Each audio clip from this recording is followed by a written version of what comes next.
Cześć kochani. Słuchajcie, będziemy tu się z Marcinem razem zwaniać z mojego konta, z Lux by Lux i jeszcze zaraz połączymy Sonal. Dobra, dodajemy osobę.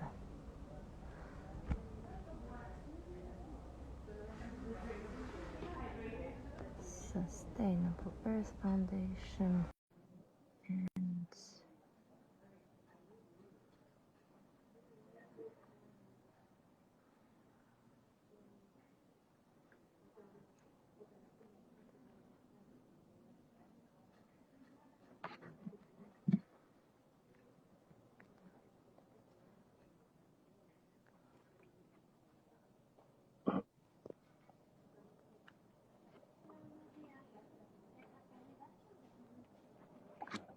spróbuj. Poradzisz sobie?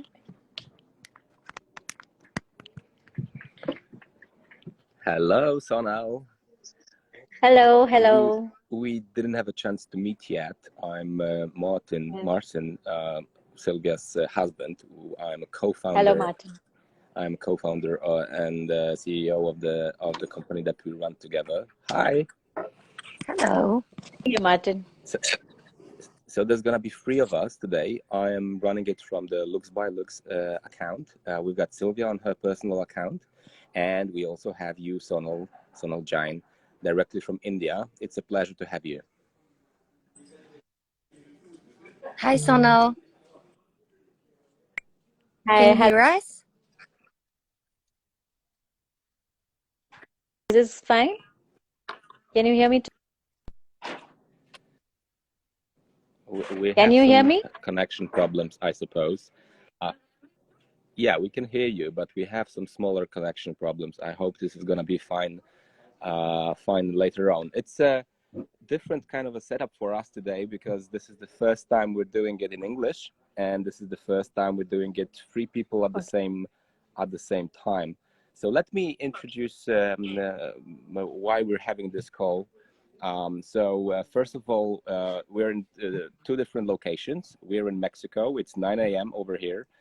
You are in India, and it's 7:30 p.m. if I understand correctly. Yes. And the majority of our viewers are probably in Poland, where it is 3 p.m. So it's a truly international, global village, kind of alive today. I'm gonna be acting as a moderator Yes. today, not a so you guys will probably be talking. So let me just introduce you and tell our viewers why we're here. We've got with us Sonal Jain. Sonal Jain is as I have it over here, mother of two. And she started her first company in 2000, founded on her love of nature.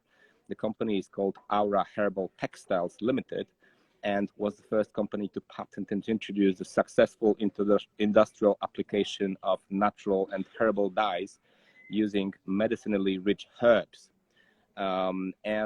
Later on, after over 20 years in the industry, Sonal has now widened her focus even further, as she's also a founder of a Sustainable Earth Foundation. This is an organization that acts as a catalyst and resource center for sustainable fabric manufacturing process. Sonal aims to bridge the gap between the designer, the maker, and the market. It works on non-toxic processes in the entire chain of stakeholders, from farmers to users, through education, skill development, and market connection. It's a pleasure to have you, Sonal. We also have with us Sylwia. Sylwia is the co-owner and a creator in Lux by Lux, the company that we work in together, that we manage together. We aim to be a sustainable fashion brand that produces naturally from certified fabrics and in a sustainable and less waste manner. And the reason why we're meeting today is the fact that we all over the world, there's a Black Friday today, the celebration of consumption, and we try to be different every year and go the other way around, and that's why we third year in a row introduced the Green Friday. But you guys met for the first time on a webinar recently that was held. Can you tell a little bit more about that, Sylwia? Maybe you. Yes, sure. Hello everyone. I met Sonal at the EU Tech Chamber webinar about the future of sustainable fashion. I think was great and very interesting. And when I met Sonal online, heard what she has to say about the impact of the fashion business, I thought this would be a great. I actually invite her live video because I think she's so close. She's living in India. You are there. This is where most clothes are produced. Uh, for the fast fashion, I think you are. Your opinion really matters for people in Poland that probably they don't realize because they are so far away, and they don't connect that much with what you're seeing every day, what the fashion business is doing to your country, to the environment. You have this knowledge that people that are going and buy in fast fashion companies, it's hard to imagine for them the, articles when they read that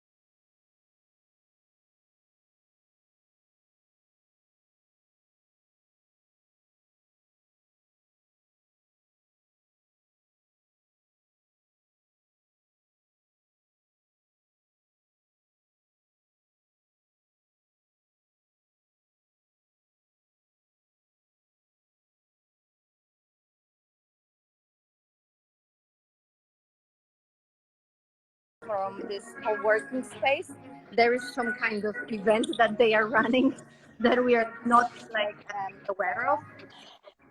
Okay, so I wanted to invite Sonal because I thought that she's very close, to this whole fast fashion production world, and then she has an experience in doing things differently. She has a company that has been providing natural dyeing process, and now also she's running a sustainable earth foundation. So for me, it was important to, have someone that can talk about how it is in India, and about how this fast fashion business impacts not only the environment but also our well-being and health. And what I could see from our meeting during the EU Tech Chamber webinar, Sonal has a lot to say about that.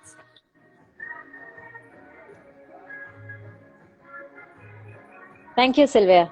Thank you very much. Is the connection all right? Can you hear me well? Yes, it is. Is it now. all okay? Yes. Okay. Yes. Okay, good. Thank you so much, Sylwia, for having me. So you are yes, somebody has decided said that we should connect to earphones. That's a good idea. Martin, would you get the headphones, and I will just start with the first question. Okay, Sonal, do you want to say anything about what you're doing, and that we have the brief bio from you, but I think you can tell us a bit more about your company, but as well about your foundation. What are your initiatives? How long have you been doing that? Okay. Yes. So I have been, I would just thank you and Martin for having me here first. I will tell you that I'm in India, but I'm in the very, very cold part of India. I'm traveling a bit. I'm up in the mountains. It's extremely cold here. I'm not used to that much cold. And there is very low connectivity also. So please excuse me in advance if there is something that, if the connection breaks. Yeah, I live in the coastal area, which is very tropical, and I've come to an area which snows. So I'm very, very cold right now. But Oh my God, I've I feel come on a sorry for you. visit where no, I'm very happy to be here because one, it's the mountains. I love the mountains. And the other thing is that I've Okay. come to work with an organization that works with local wool and natural dyes. So it's a work come pleasure trip for me. The pleasure is to be in the mountains, and the work is to work with people in the mountains who work with wool and with natural dyes. So I've come and to visit them. So I am trekking, I am going on trails, but I'm also going to villages, remote areas, and going to people and seeing how they're working and working with wool and natural dyes. I'm at a very beautiful place and a lovely organization that's doing a lot of work in that field. Um, Coming back to where I come from and what I've been doing, textile, like you very rightly mentioned, Sylvia, that India is a textile hub for manufacturing for the world. And what I have noticed for many years that there has been a lot of pollution. A lot of our rivers and a lot of our land has been destroyed because of the textile waste pollution. We are one of the largest manufacturers of textiles. So just to give you, you have mentioned some of it on your post, but I'll just give a little bit of numbers so that people get the context of what I'm talking about. Yeah. Yeah. So in the last, if you calculate 9 seconds, 10 seconds that I was mentioning, that if you hold your breath for 10 seconds, you'll realize how suffocating that is. But I would like to give you numbers of how we've suffocated the environment by manufacturing such clothes, which are later on dumped on the land, and how the water is destroyed. So almost 2,000 kgs of cotton was grown, and most of it was not organic. So there's a lot of heavy pesticides and fertilizers that were used to grow that cotton. Almost over 10,000 garments were made in the last 10 seconds, and over 2 million liters of water was destroyed.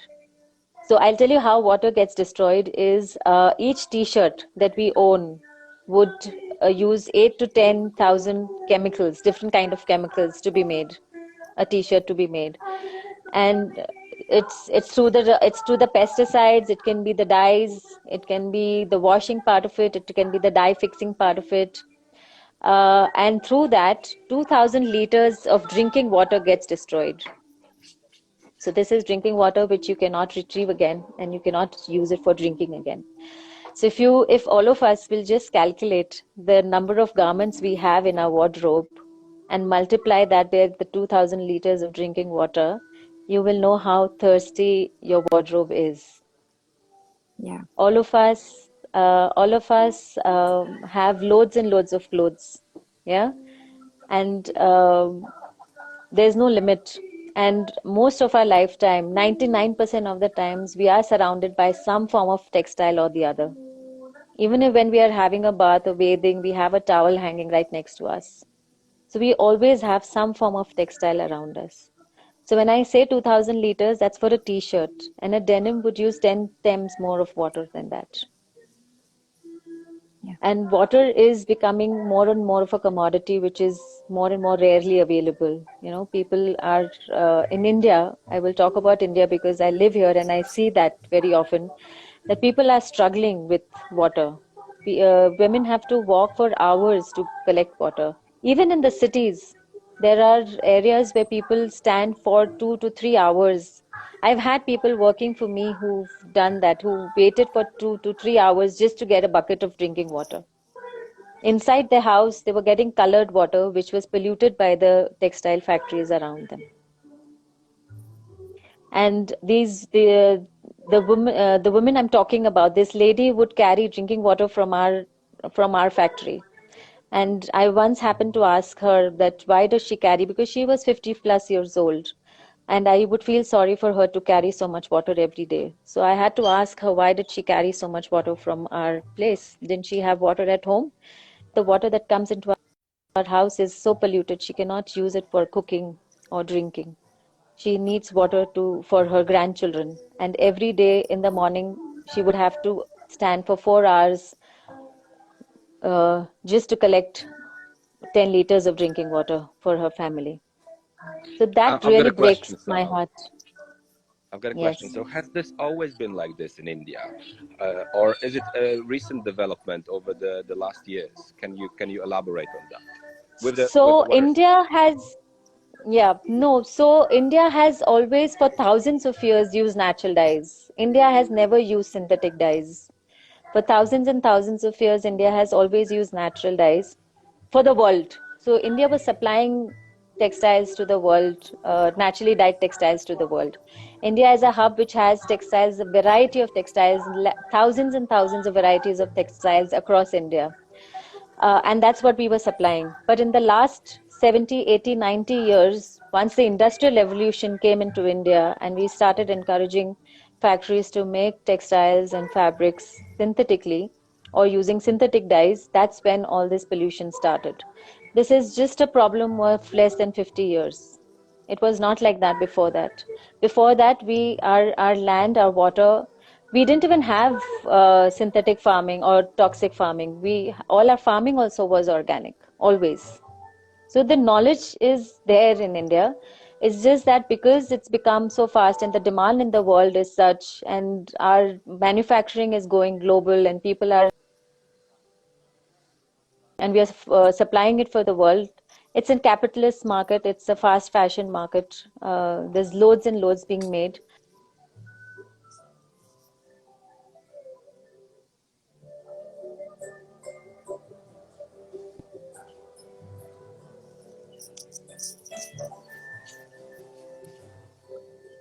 I think we've got some connection problems with Sonal over here.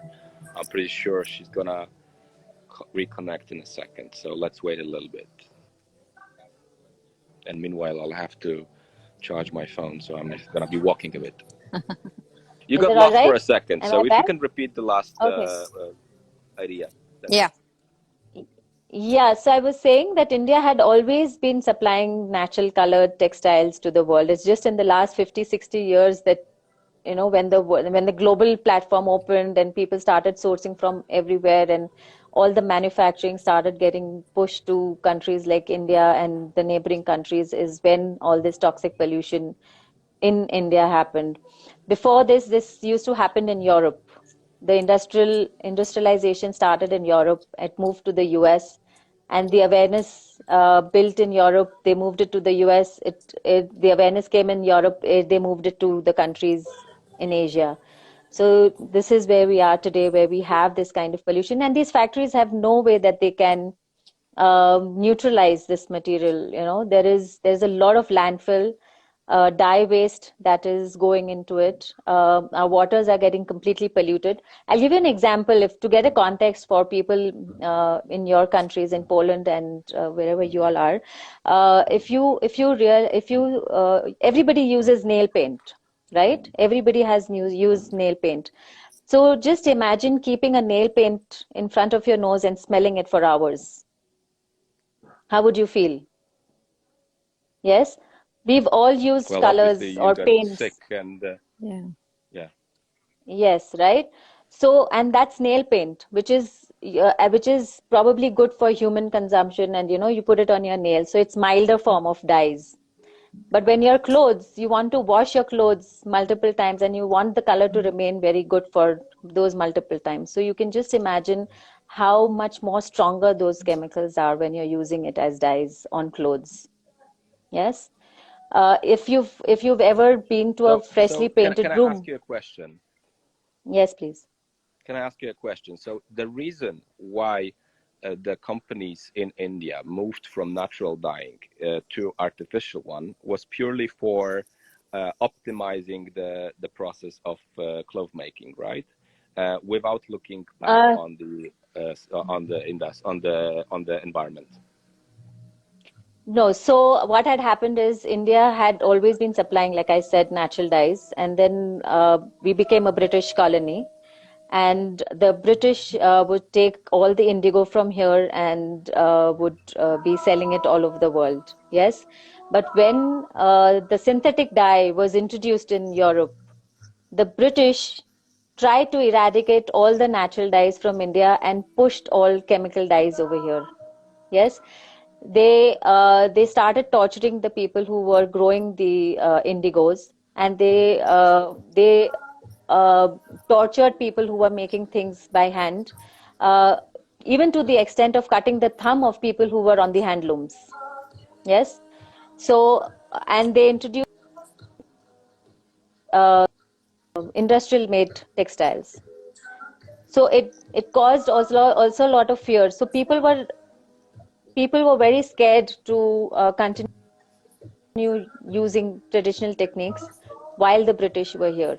So they stopped making fabrics in that way slowly, and slowly as industrial factories came into India, came into existence, there was a lot of tax. There was a lot of tax free processes and tax free given to a lot of factories to set up and start their manufacturing here. So this happened very systematically. The eradication of natural dyes and the eradication of handmade fabrics was very systematically destroyed in India. But it But seems like, luckily, we still have a sorry, few people who still, yes, sorry, sorry, Sonal. So it seems like it was like planned, as you say, you know. So yes, Europe knew how toxic it is, and then obviously they wanted to push it to India. So it's far away from Europe, and then at the same time, to optimize the process, because obviously India is a big country and so on. So they didn't want all that toxicity in Europe. Am I right? yes. Yes. So all textiles can be made anywhere in the world, right? So if people are using it in Europe, they can make it in Europe. But because this is toxic, and our government was struggling economically after the British left. We didn't really have much, and we were struggling economically. We were okay to set up industries to earn some economical or global standards. Yes, to come up in the global standards and not be a third world country anymore. Yes, so these all these fabrics and printing and dyeing and sewing can happen in the country that is using it also. My question is, why is it not Europe making their own clothes? Yes, it is also sustainable to manufacture locally. Yes, Yes. why is America not making their own clothes? Why in India? Why does India have to carry all the burden of pollution and toxicity?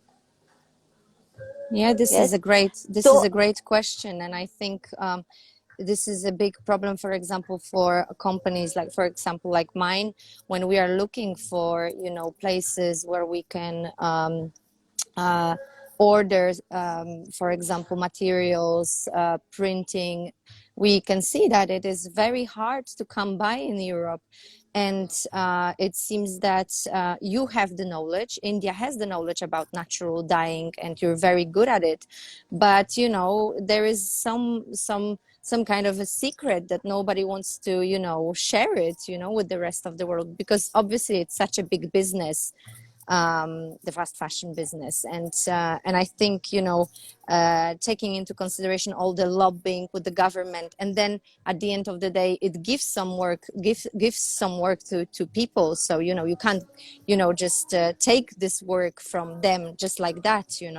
So it's a yes. very like complex thing, but this is very interesting what you're saying, about this, how it happened in India, and why it is as it is like now. Yes, so we did have the skill set. That is why we are able to supply globally, and we are the largest manufacturers. So we do have the skill set of making the textiles, of dyeing them, printing them, even making the garments, right? We have the skill set. But it's not like nobody else can do it, right? A few decades ago, 20, 30, 40, 50 decades ago, 30, 40, 50 years ago, people thought that sending it to India, it is not their problem. But now we know pollution in India also means pollution globally. It Yeah. will contribute to the climate. It will impact the climate for everyone. It's not the Indian rivers, just the rivers in India or the water in India or the soil in India gets spoiled. It affects everybody. Yes, so it's not one country's problem. It's a global problem. It's not something that a solution that only India has to find. It's something that everybody So globally needs to find. yes, and it's also not about only the environment, but it's also our health and our well-being. This is something that we were Very talking about much. during the webinar, because Yes. some people think, okay, yes, this is gonna this is gonna pollute the environment. Okay, I don't care about some contamination of the rivers, but people have to understand that it has consequences on our health and well-being. Absolutely. Much more than the environment, because environment is still resilient, it's strong. Humans are the most vulnerable on the planet. Yes, Yeah. and the pandemic is showing that to us, that we are the most vulnerable on this planet. So we need to take care of our health and well-being. I'm sure the environment can take care of itself. I think as humans, we need to make ourselves healthy. And I'll give you an example of how our clothes affect our bodies and how it is affecting the person who's using it directly. Yes, our body is breathing more through our skin than through our nose and mouth. Yes, and we are covered with textiles most of the time. So our body is breathing through these textiles. So when you have these toxic dyes, which are cancerous, all the chemical dyes are cancerous. They are carcinogenic. Even if they are eco-friendly, even if it's called azo-free dye, it is still carcinogenic. The percentage is less, but it's still carcinogenic. Yes. So when you're breathing through that, it's absorbed in your body. You hear so many cases of cancer now, all around us. It is also a known fact that children are born with learning disabilities due to toxic or chemical exposures. Yes. How are the child getting exposed? Through what is the child getting exposed? In the womb, through the undergarments that the mother is wearing, through the clothes that the mother is wearing, through the air that the mother is breathing. Yes, and it's a common thing. It's out there. Why are more and more children falling ill so easily? Why is it that people are getting more and more people? When I was a young girl, I would barely ever hear that anybody has cancer. Now I know every family has a family member, at least one, who is suffering with cancer. Yes. Or we know a friend who's close. We know somebody who has cancer Yeah, directly. Yes. How has that happened in just 40, 50 years? How has exactly. that happened in just 30, 40 years? And So this is due to the lifestyle that we have. Yeah. It's due to the clothes. The clothes, it's a common knowledge. People know this, that the dyes are carcinogenic. So if you're going to be surrounding yourself, your textiles, your clothing, your bed sheets, your towels, everything around you is the same textile, right? And they're all cancerous dyes. Obviously, we exactly. are going to get affected by it. I think this is. I'm sorry. I think this is still not a common knowledge. I mean, people that are interested in this and that are conscious about buying garments Only they which know are about it. ecological and healthy, these are the ones that are actually aware of that. And I think most of the consumers are not. So this is why it's important to talk about it, right? Okay, so for But example, what? Yeah, but go I ahead. think, like from one side you said that we wanted the clothes to be, dyed with the synthetical dyes, so the color lasts longer. But then at the same time, people are actually not using their clothes for such a long time, and they end up in the landfill very quickly. They buy things that are just, worn for one season or even less. And I think, like in some of the reports, it showed that out of of the clothes that are produced every day, a high percentage isn't even worn by people. So this is a funny thing, because from one side we want these clothes that are that they have the strong dyes so they last longer, but then in the same time, what for, when the lifespan of our t-shirt or or a dress is so short because they end up in a landfill so quickly. Then the other thing is that what I noticed is that many people don't realize that when they buy clothes, for example, especially from places like Asia, India, so that they travel from far away, they wear them straight away. They don't wash them, you know, and they are putting this on themselves, you know. It's unbelievable for me because, you know, when I speak to the people about it and I say that, you know, you have to wash it, and especially you cannot put it on your kids when it comes out straight from the shop. Especially I'm talking about these fast fashion companies, and like people don't care, you know, they just they put it on their kids, and you know they don't realize how toxic it is, that as you said, our skin Yeah. is breathing with that. Yes, yes. Also, I would just add a little bit to that is that even when we are washing, you know, our detergents also have very toxic ingredients in them. So we should also be careful of what we are washing our Yeah. clothes with. Yeah, they should be neutral detergents or soap nuts. You know, you have natural detergents also now available. They also leave a layer on your clothes. Yes, so that is also harmful for you. And you very rightly said that they are loaded with chemicals when they come to you, because a lot of times you want wrinkle free, you want perspiration free, and you want these special effects on the clothes, and so that adds to the toxicity of the garments. Yeah, and also another thing that the fast fashion companies do is it's in their interest to make you buy more and more clothes. So they keep changing the color and the color of the season. You know, they advertise these big ways of advertising that this is the color of the season and you must have that. And it became such a aspirational thing that people just need to have to buy that particular color or particular fashion or particular style, and just they just have to buy it, and they just feel the need to have it and own it. Whether they're going to use it or not is secondary for them, Yeah. for a lot of people. Yeah. Yeah. So yeah, so the color industry runs and thrives on making us do that. Yeah, and they sell us colors, and they spend thousands and thousands of dollars just to sell one color to us. And you'll see them very subtly put on different ways to make us aware about that color. And suddenly you never knew that color existed, and today it's everywhere around you. You know. That's true. And sometimes you didn't even like that kind of color, but you end up wearing it because everyone else Wearing. is wearing it. Yeah, and you have to have Definitely. it. Yeah. Yeah. Yeah. Okay, so if I can ask you, so what is the way, what are the ways the companies, uh, bigger, smaller, can become more sustainable? One thing is definitely what we're talking about in terms of dyeing, right?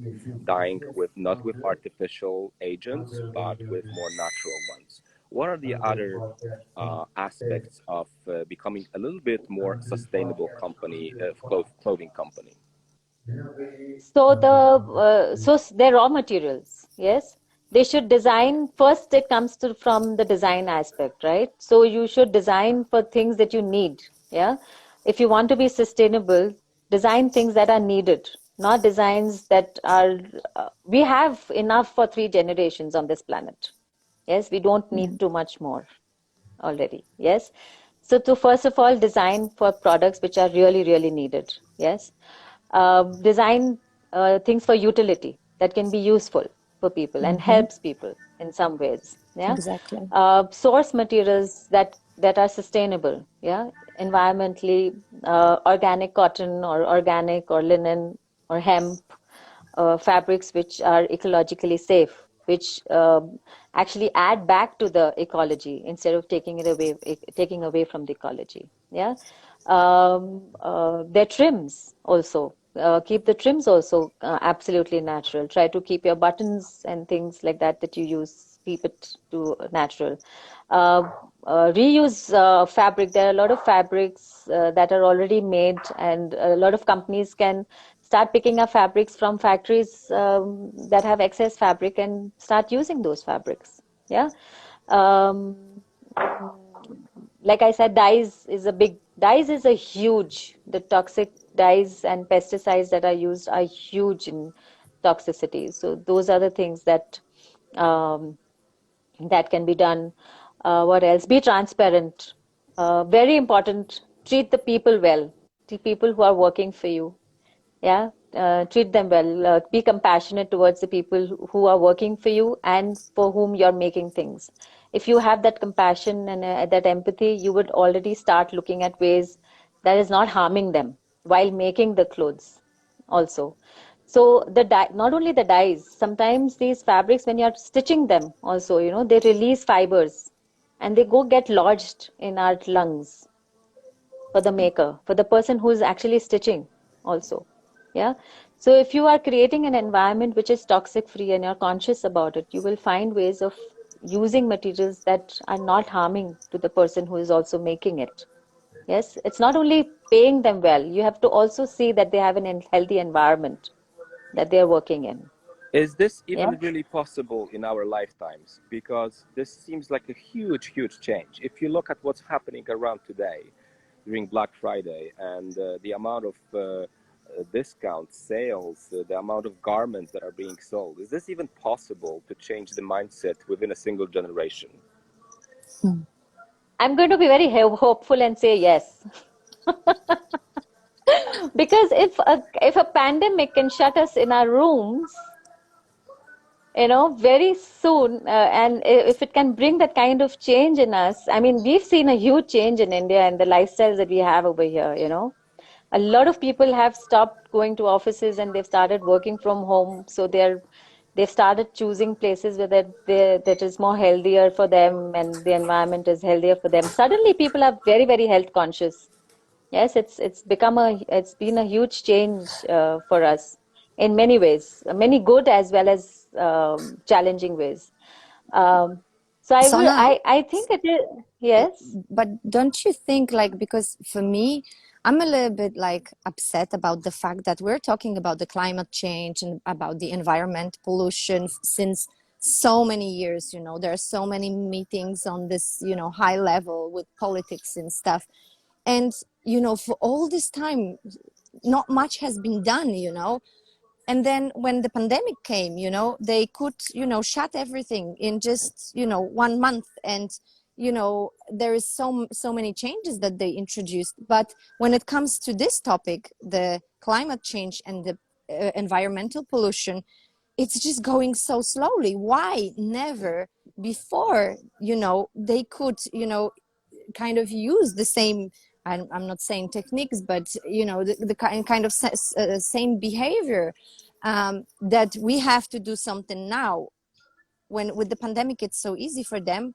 Still, I think with the environmental pollution and the climate change, seeing what has been happening right now on the last meeting, and I'm just like, I would like to be hopeful, but then I'm thinking that this is not their business to actually make those changes. You know what I mean?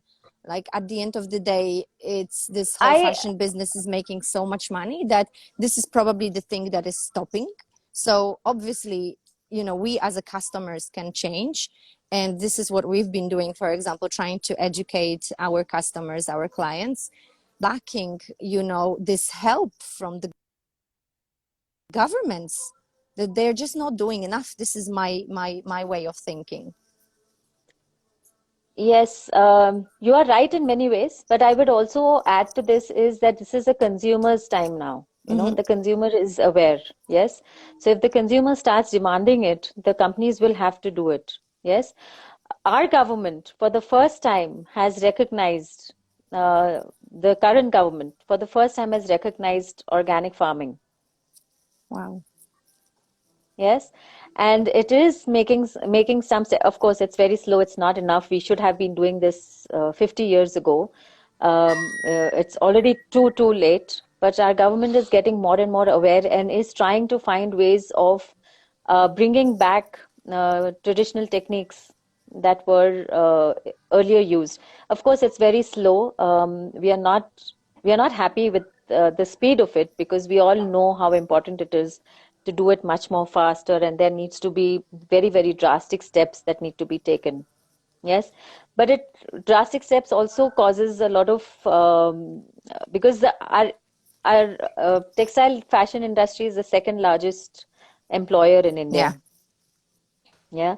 So if we suddenly drastically change everything, it really disrupts immensely. Yes. But if Yes. we start demanding those things, it can be done. Maybe it will be disruptive. But I think as consumers, I'm so glad that you're doing something like this. We need to have more and more such conversations and create an awareness, more and more awareness with the consumers.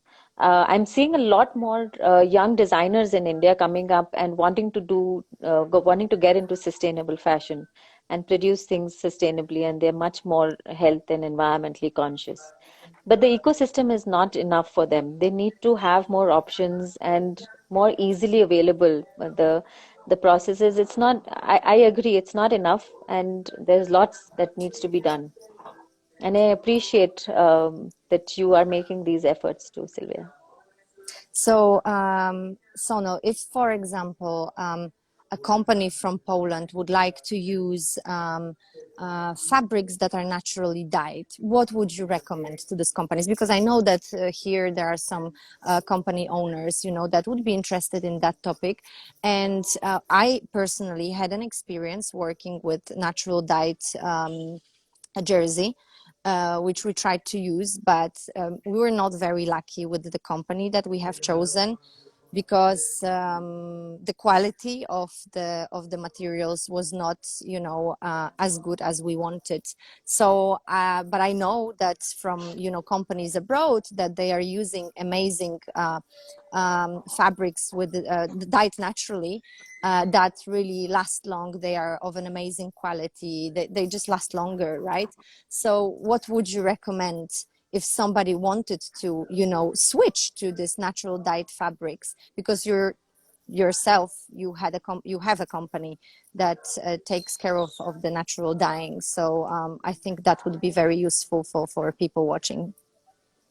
Yes, yes. So yeah, definitely you can connect with us and we can see how we can help you. There are certain kind of textiles that we work with, so we can definitely offer those. And the ones that we don't work with, we can connect you to companies that are doing some of that work. A lot of the companies are not very organized, so it's a little difficult to coordinate with them. They may not have the understanding and knowledge of how to export and all that. There are some are very small artisans. Communication can be a problem. Language could be a problem. Mm-hmm. So that's where we try to help and bridge that gap of kind of communicate between people who speak in English and they are sometimes not speaking in English, or they don't have an understanding of how to communicate or through emails and things like that.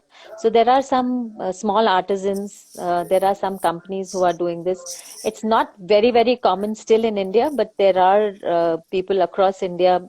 There are a few companies who are doing natural dyes. So yes, we can help you connect with them. Okay, and you're saying as your company or as a Sustainable Earth Foundation? If somebody wanted to contact you, is it to go You through the could contact foundation? through either, because through the foundation we train a lot of people with natural dyeing also. Okay. So either ways, yeah. So we train a lot of people for natural dyeing, for hand spinning, for we support farmers who are growing organic cotton. So there are various things that we are doing. So we can connect either ways. If somebody needs training, we can help you organize training. If you want to do something, say for example, a company in Poland wants to learn natural dyeing and wants to start implementing natural dyeing in Poland, we can help you go through that training program and learn how to do it yourself as a person, as an individual, or as a company. I also. So we Wow, can this is help you organize. you see, this is amazing. This is why I wanted to have this live video, for people that are running their own companies to see that there are ways, you know, from one side we're like a global village, we have social media and so on, but then sometimes it's so difficult to to connect and to find right people, especially because it's not something that is easily advertised on the internet, that you just type in Google, you know what I mean, and you just find it Yeah. straight away. So this is great that you're Yeah. actually saying that that we could. We, in in fact, even encourage students to come because we realize that if youngsters start understanding this at a very young age, you Yeah. don't have to, when they have the power to buy, they make better decisions. Yes, so That we sounds encourage even students. amazing. I think I would like at this point to remind our viewers, listeners, that they can also ask questions, because there will be a very short questions and answers section at the very end of this live. So this is the moment that you can write something down, and we'll select a couple of questions and ask to our panelists. Let's continue. And Sonal, tell me, what do you think about Black Friday idea? Oh my God. It's crazy. It's really crazy of how the consumers and how the market is just encouraging people to buy crazily and in such a large scale. Is it in Um, India? Is it I, popular in India as well, the Black no, Friday, or no, you no, don't no, have no, it? not no. We don't have it. We don't have it at all. We don't have it, but our buying happens on different times. In India, we buy during special festival times. Like y'all have Christmas, we have something like Diwali, which comes around in the months of October, November, and that's when a lot of purchases happen. We buy things for our families, for giftings, and so there's a lot of buying happens at that time. But we do have sales throughout the year, which is we have companies encouraging people to just keep buying throughout the year, all the time, you know. So we do have huge sales happening. But the COVID has shown that, people have not bought so much. I don't know, how is it for you guys? How is the Black Friday? How does that work for you? What happens? Actually, obviously it came from America, and I think this is a day of the year that is very liked by people, because you can see that it's now not only Black Friday. This is a Black Week, a Black Month. It's like you can see Oh, wow. the companies that are racing who is gonna give the promotion first, so they get the bigger piece of the cake.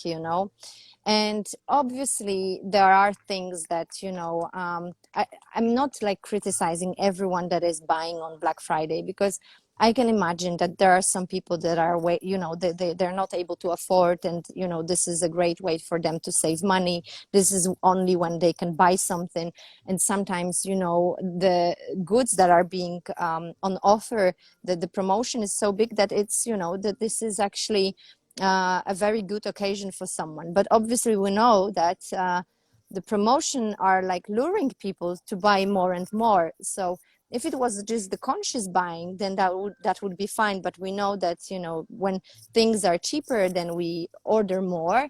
Then we don't like something, then we just send it back. You know what I mean? Which creates Hmm. again the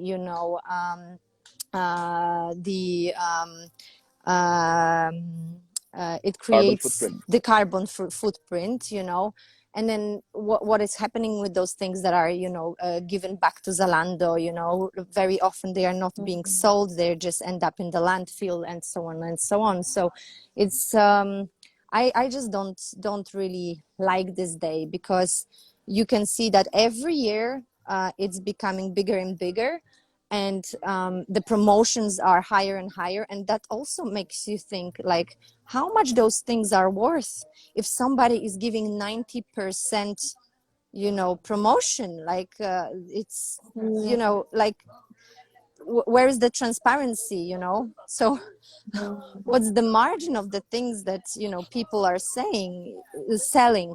Yeah. um, we can see that this is every year this is like becoming bigger and bigger, and the amount of sales from Black Friday is exceeding, especially now in Europe after the pandemic. You can see that the economy becomes to struggle. We have a high inflation rates, so people are really wanting to save money, so they are waiting for this day to come so they can buy as much. So yeah, Black Friday is huge right now, huge. That's very unfortunate, because then somebody has to pay the price for that, right? Exactly. Ecologically, people who are making it, somebody has to pay a price for that. That's not the price you're paying for the garment is not the real cost, right? There's Exactly. a lot more that goes behind it. Yes, you're very right. So, is there any advice for because we were talking quite a lot about advice for the companies that want to be more sustainable, that want to look at the ecology, and what advice would you both Sonal and Sylwia give to the consumers? Simple advice for more sustainable future for our generation. So for me, the most sustainable garment is in your wardrobe already. Yeah. Just That's buy good. So that less, we don't buy less. buy less. Don't buy. Stop buying. Exactly. Enough. There is enough. Share, exchange. Yeah. Yeah. Share with your friends, exchange with your friends. Support local economy is another thing that I would say. Support local people, support local skill sets. Uh, First of all, stop buying. That's the only advice that I would give you. And if you really, really repair what you have, mend what you have. If there is a button missing, just fix it and use it. Don't just throw it away. Don't throw away your clothes randomly. I think Yeah. this comes well with the question we just got. What do you think about rental fashion or swapping wardrobes? There is a huge amount of carbon footprints that these activities add to the ecosystem, but they're also upcoming fashion trends. Swapping. How is swapping in? Can you just explain that to me a little bit? I think the question is about the carbon footprint that the listener is asking about is about sending this to different people, sending it between yourself. But this is the additional question we got. So, what do you think about rental fashion and swapping wardrobes in general? Rental. Okay, you mean rental when it's sent to the user and then it's sent back and the carbon footprint attached to that. Yes. Yes, In yes. India we're seeing a lot of thrift shops, where people are giving away mildly used clothes, and then there are others who are buying it. People locally are donating clothes or sharing their clothes or giving away their clothes, and other people are buying it. So, which I think is an excellent idea, and it's a wonderful way of minimizing usage and enjoying different kinds of clothes that you probably don't have in your wardrobe and you need them. So there are a lot of companies that are coming up with that. So I think that's a very good way of minimizing the carbon footprint of producing more and more, and still having something new, or having something different, or something that you need, that you can get from somebody else. So that's a very good idea. Yeah, rental could be a little complicated because of sending and bringing it back, because you Yes. don't know what is the kind of distance that it is traveling, right? And but sometimes it's also in certain cases, when it's a very, very expensive garment, it sometimes helps a lot of people, because people end up especially for weddings and parties, or people in India end up spending loads of money just to get something to wear just for that one day, which makes absolutely no sense, and it's just lying in your wardrobe for your lifetime. So in those cases, I feel it may be a good idea for renting out clothes and not getting it made. And of course, if it is rented out from a local space, from a store which is within your own city or within your own region, then of course, yes. So the consumer, the person who's renting it out, needs to be a little aware of where it's coming from. Yeah, you don't need to send it across the country. It can be rented out from your own city. There are places that you can do that now also. Sylwia, do you want to add anything to the what consumers can be more how consumers can be more sustainable? I just wanted to say also about this renting and swapping. I think at the end of the day, if we think about not, impacting the environment at all, we would have to stop breathing and having kids and so on. So, we have to realize that, like we can't be 100%, perfect, and nobody wants that. There's so many of us in the world. If we made small changes, they would bring a huge impact on the environment Yes. and the climate change. So what is important, I think, is that to realize that, making a new garment is so energy efficient. It takes so much resources of water and so on, that even if swapping or renting, creates some carbon footprint, this is still less than making new clothes, especially when it comes to synthetic clothes, So I think this is a great, fashion trend, and I'm really after that. And I think that this is something definitely that people should be doing. And yeah, I think that buying less, buying conscious, buying stuff that can be used, in many different ways. For example, as I was like explaining to someone today, somebody said to me, but you're selling kimonos. Kimonos are not, useful. And I said, this is not true. A kimono can be worn as a dress. Kimono can be worn as something, like a coat. You can wear it, after your bath. This is a perfect, garment that can be worn in so many ways. So, just to think about it, how we can buy things that we can use in various ways, like multifunctional, not things that we can wear once, and then the color is just popular for one season, and then we just put it in the wardrobe, or we give it to someone, or throw it away. We never use it again, so it's important to look at that as well, and look at the companies, just check them and see what they're doing, what kind of business they run, whether they are transparent, what materials they are using, because there is a lot of greenwashing as well. And obviously, I'm not saying that everyone has to be 100% perfect. This is what I said. We are not perfect as a company as well. Of course, we would like to, but there's so many obstacles that we have to come through, that there is still a long way, but at least we're trying, and we're honest about the things that we're not doing 100% perfect yet. So I think it is important to buy from companies that are transparent, and that they are actually trying to do something better for the environment, to lessen their impact as well. I would also like to add a little bit here, is that sometimes it is important to see sustainable as a journey. Yes, like you said, Sylvie, nobody is ever perfect. Yeah, it is always something more that we can do. Always, yes. And if we just kind of look at factories or companies that are not doing well, that doesn't help us. It just depletes our energies. We at our own homes can make small changes ourselves. So if we start making those changes, the companies are also somebody from us. It's a human who's running these companies, right? So if we start having those changes in our own lives, it will start changing for everybody. Yeah. And sometimes uh, sometimes a lot of times, people say such things that, okay, you're talking about ecology, but what about these things? These are not ecologically, it's not carbon footprint. Sometimes you're trying to hide behind these excuses of not making those changes ourselves.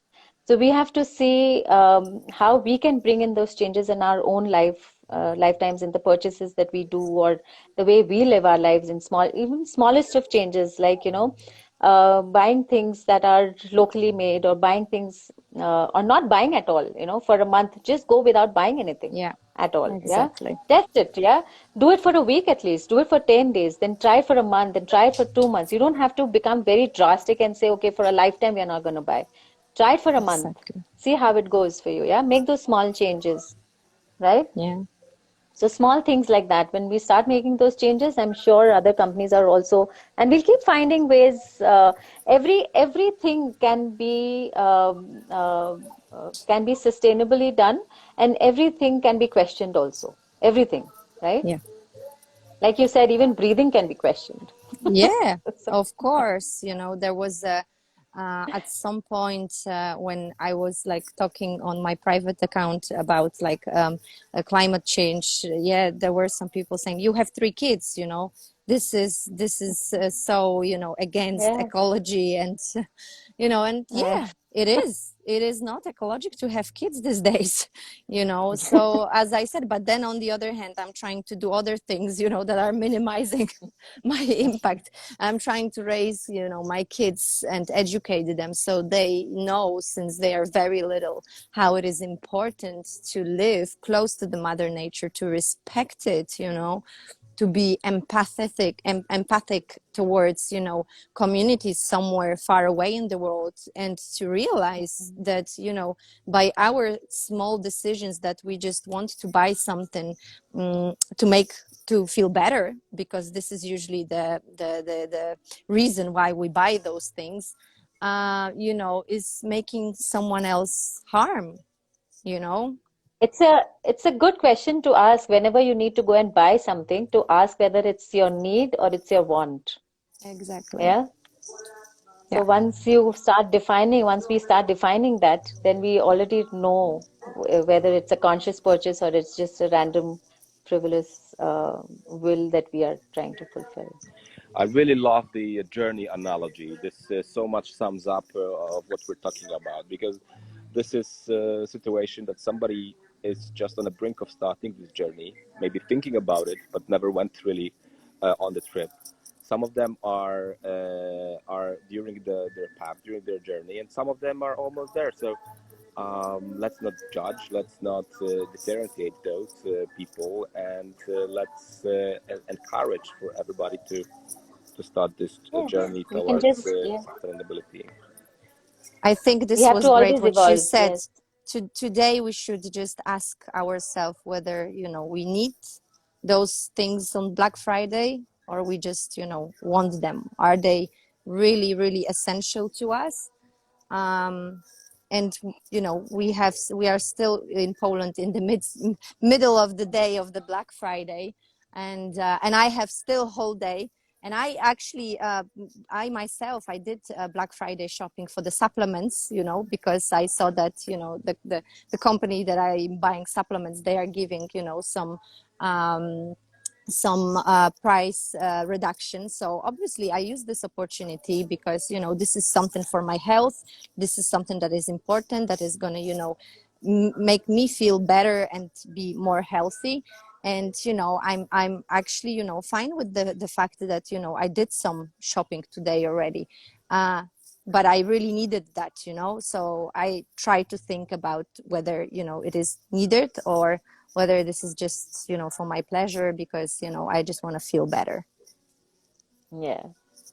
I think we don't have any more questions from our viewers, listeners. We're just on the brink of reaching now 1 hour. I think we're already past the 1 hour point that we've agreed on. I think that was a great discussion, great panel with the two inspiring souls. Thank you so much for joining. And let's jump on this journey together, I think, and everybody that was Yes. listening. Yeah. I Let's all do it together. I encourage you guys, those that have companies and you're watching this live video today, and if you thought about, you know, changing, for example, switching to natural dyed garments, you know, to, you know, reach out, Sonal. You can reach her on LinkedIn. You can reach her here on Instagram to talk about exactly, you know, maybe, you know, you could learn how to do it in Poland, and, you know, just do it then in Poland. This is a great opportunity, because what I said when we were meeting at the EU Tech Chamber was that for me, I can see that the big problem with companies is that they don't want to share their knowledge, because they want to be more competitive. They want to be only the ones that are doing something. So this is great that Sonal wants to, you know, share her knowledge. She wants to encourage other companies to actually make the changes, to go towards natural dyed fabrics. And if you ever had this idea, if you want to find out more, then reach out to Sonal, because I think that I met her for a reason on this EU Tech Chamber. And, maybe I will encourage more companies in Poland to, go towards this kind of business that is using more sustainable materials, for example, naturally dyed.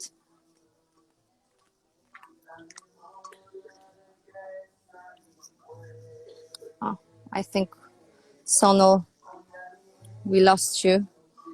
Let's wait to see whether you will be back or not. I think she got disconnected a minute ago, so I think that's a conclusion of our meeting today. Okay. Well, I will thank Sonal again in a private message, but as I said, powiem jeszcze po polsku. Jeżeli jesteście zainteresowani, żeby się z Sonal skontaktować, dowiedzieć się więcej o naturalnym farbowaniu tkanin, o możliwości użycia takich tkanin czy dzianin w produkcji waszych rzeczy, to możecie z nią się skontaktować na LinkedInie, na Instagramie i wykorzystać tą możliwość, ponieważ, tak jak powiedziałam po angielsku, że wiem, że nie bez powodu ją poznałam i dlatego chciałam ją dzisiaj tutaj zaprosić, żeby zachęcić po prostu was też do tego, aby zeksplorować tą dziedzinę. Dzięki, kochani, za to, że byliście z nami. Thank you so much for being here today. Thank you so much. Have a great day ahead of you. Bye-bye.